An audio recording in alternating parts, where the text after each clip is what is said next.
Brasil por parte desse novo governo. Isso vai estar diretamente relacionado com a nossa próxima grande questão em termos de política externa, que é a Guerra do Paraguai. Estamos vivendo, e isso é importante que se entenda, o período de formação dos estados nacionais dessa região do Prata, ou seja, é o período que está se formando, que hoje é Argentina, Uruguai, Paraguai e até a Bolívia. É nesse fato, na formação, na consolidação desses novos países, que a historiografia mais atual vê a razão pela Guerra do Paraguai. Isso é importante porque em muitos livros didáticos, um pouco mais antigos, é extremamente comum vocês encontrarem referências à Guerra do Paraguai sendo feita devido a uma luta contra o ditador paraguaio, Solano Lopes, ou até devido a uma influência inglesa aqui na região, porque o Paraguai teria uma economia extremamente desenvolvida, que estaria fazendo concorrência direto com a Inglaterra. Hoje, gente, essas explicações não são mais consideradas como as principais. O que a história coloca hoje é que a razão principal da Guerra do Paraguai é uma disputa entre essas potências que estão se consolidando no período. Solano Lopes, que é o ditador paraguaio na época da guerra, vai começar um processo de expansão do seu território. Na verdade, o que ele está buscando é um acesso ao Oceano Atlântico, e isso ele só conseguiria se tivesse poder sobre o Rio da Prata. Por causa disso, então, ele começa a invadir áreas do Brasil e também da Argentina. Mato Grosso e o próprio Rio Grande do Sul vão ser invadidos por Solano Lopes nesse início de guerra. Com isso, então, o Brasil e a Argentina vai ter que começar a promover a guerra contra o Paraguai. Forma-se, então, a famosa Tríplice Aliança, composta por Brasil, Argentina e Uruguai. Na verdade, a participação do Uruguai nesse conflito foi bastante pequena, mas, enfim, ele estava compondo a Tríplice Aliança. A Inglaterra também vai ter sua participação nessa guerra através de investimentos financeiros para esses países.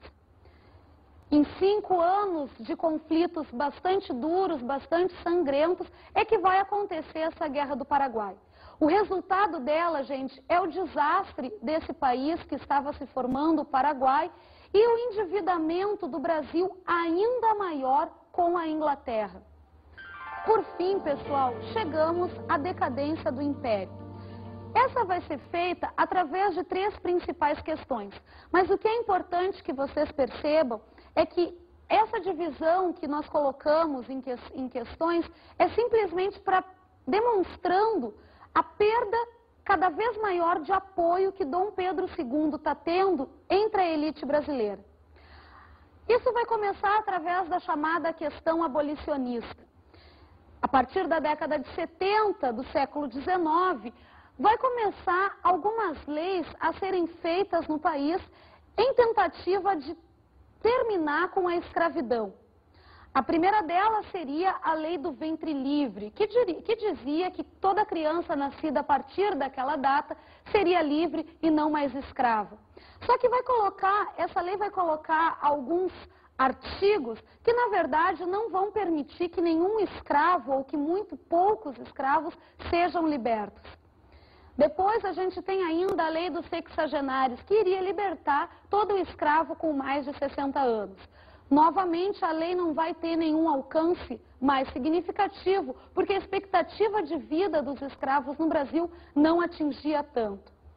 Você pode estar se perguntando por que então dessas leis estarem sendo feitas.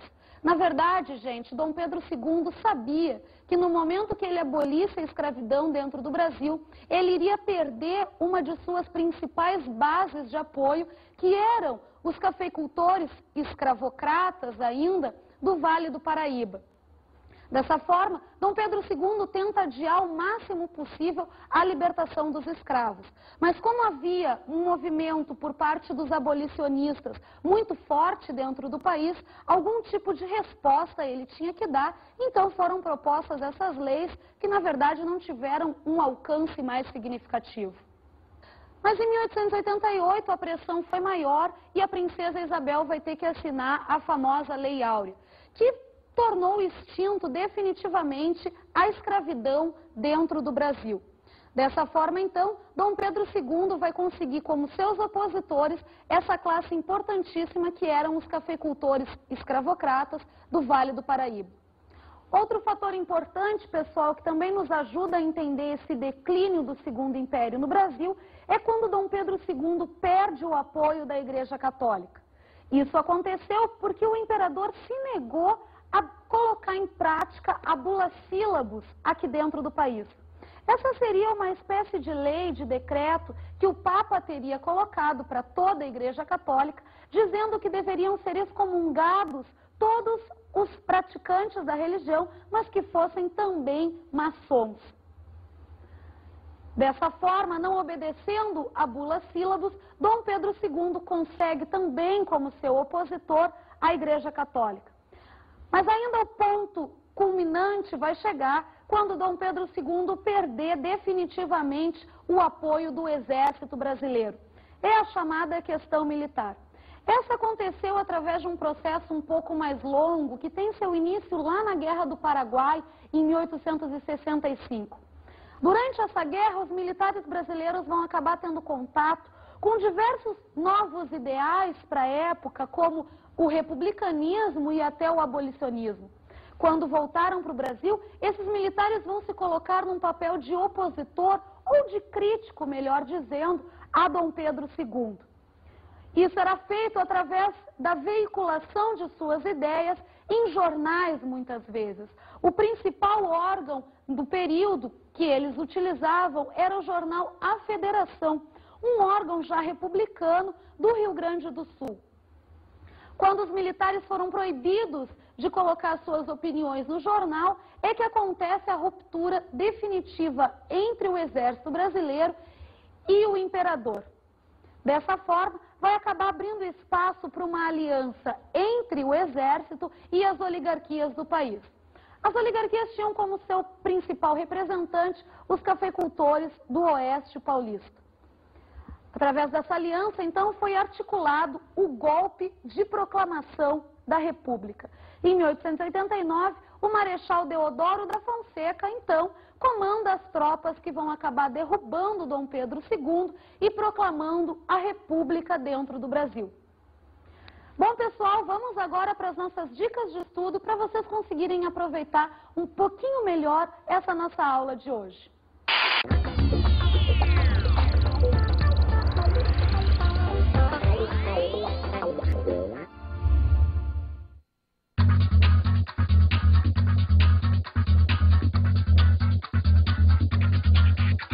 Gente, a minha dica de estudo sobre essa temática que a gente analisou hoje, o Segundo Império no Brasil, é vocês darem uma olhadinha no filme Mauá, o Imperador e o Rei, de direção de Sérgio Rezende.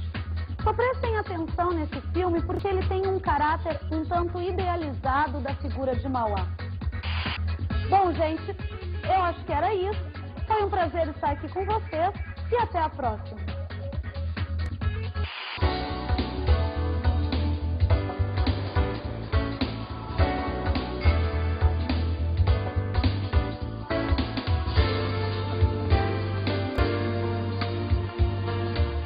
Nesta aula estudamos o Segundo Império. Vimos as disputas entre liberais e conservadores. A disputa entre liberais e conservadores foi fundamental para que acontecesse o famoso golpe da maioridade, possibilitando assim o início do Segundo Império no Brasil. As reformas sociais. Com a tarifa Alves Branco e também com o fim do tráfico negreiro para o Brasil, foi possível o primeiro surto industrial com o reinvestimento desses capitais na urbanização e industrialização do país. Aprendemos sobre a decadência do Império. Vimos que quando Dom Pedro II perde suas principais bases de apoio, a Igreja Católica, os cafeicultores do Vale do Paraíba e também o Exército Brasileiro, é quando vai acabar a monarquia no Brasil, sendo proclamada a República. Bons estudos!